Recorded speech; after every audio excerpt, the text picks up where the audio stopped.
Dieu a mis la parole au commencement. Maintenant, c'est cette parole-là, en parlant, elle a mené à l'existence des choses.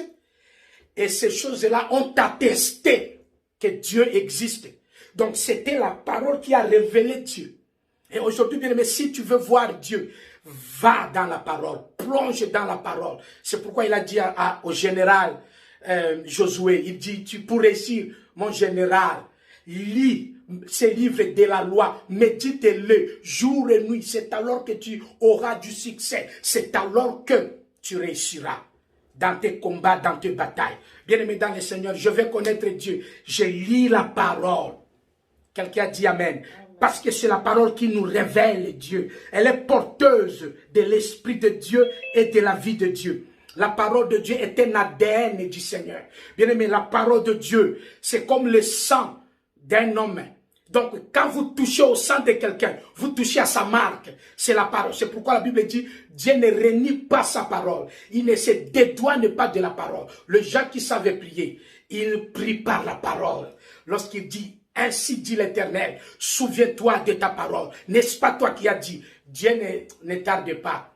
Bien-aimé, la parole de Dieu nous révèle Dieu. Tu veux connaître Dieu cette année. Oh, prends le temps d'écouter la parole. C'est pourquoi ne vous privez pas, bien-aimé, de vous approcher de Dieu, d'aller à l'église, de vous connecter pour suivre la parole de Dieu. C'est comme ça que nous continuerons à grandir. L'apôtre Paul disant que, écoutez, tout ce que vous recevez oralement et par écrit, retenez-les, parce que c'est à cela que Dieu vous a destiné.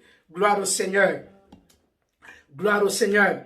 Mais quand tu as la parole de Dieu, tu seras à l'aise parce que tu diras, ça je ne ferai pas, je vais souffrir jusqu'au bout. L'Éternel est fidèle. Au dernier moment, mon Rédempteur se lèvera. Il est écrit dans le livre de Job. Mon Rédempteur se lèvera le dernier. Les derniers. Tu dis, mais tu as commencé, tu as essayé, ça ne marche pas. Laisse tomber. Tu dis, non, tant que je ne suis pas encore arrivé à la fin.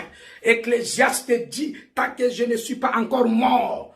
Il y a encore de l'espérance parce qu'un chien vivant vaut mieux qu'un lion mort. Bien, mais quand tu n'as pas la parole, on va te montrer que tu n'as pas de salaire, tu n'as pas de mariage, tu n'as pas d'enfant, tu n'as pas de documents. Qu'est-ce que tu vas faire?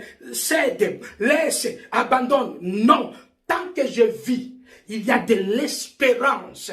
Tant que je vis, même si j'apparais comme un chien aujourd'hui, mais parce que je vis, j'ai plus de valeur qu'un lion, mais qui est déjà mort. Oh, gloire au Seigneur. Vous savez, un jour, Dieu était en colère contre Israël et il dit à Moïse, je vais exterminer ce peuple et je ferai de toi une nouvelle nation à laquelle je mettrai ma promesse. Moïse a dit, souviens-toi que tu as dit à ce peuple que tu l'amènerais à la terre promise. Et si tu l'extermines dans le désert parce qu'il a péché, les païens ne comprendront pas de la même façon. Ils diront que Dieu n'a pas été capable de prendre soin de son peuple dans le désert. C'est pourquoi il l'a exterminé. Waouh! La Bible dit, Dieu se répand de sa décision. Les théologiens se sentent un peu troublés parce qu'ils attendent Dieu se repentir. Comme si Dieu se repentait. Il prend le terme repentir dans le sens où on se détourne de ses mauvaises voies. Non, Dieu n'était pas dans une mauvaise voie. En d'autres termes, Dieu voulait tout simplement dire à Moïse, ah, Moïse, tu es dans ma parole, parce que c'est ce que moi je fais. Et tu as répondu exactement comme je t'attendais le faire. Et Pierre aussi a fait la même chose. Quand Jésus disait que, quand les gens me parlent de moi, qu'est-ce qu'ils disent de moi? Oh, ils ont dit, tu es prophète. Et Jésus a dit, bon, vous qui me suivez tous les jours, qui dites-vous que je suis?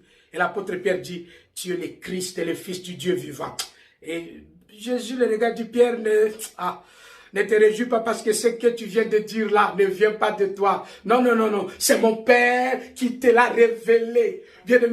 Donc Dieu nous pose des questions. Il nous met devant des faits, mais il sait comment nous allons lui répondre si nous connaissons sa parole. C'est comme ça qu'il a dit à Moïse, je vais faire ceci. Il attendait que Moïse réponde selon sa parole. Quand Dieu te fait passer par des moments difficiles, il attend que tu passes par ces moments difficiles selon la parole de Dieu.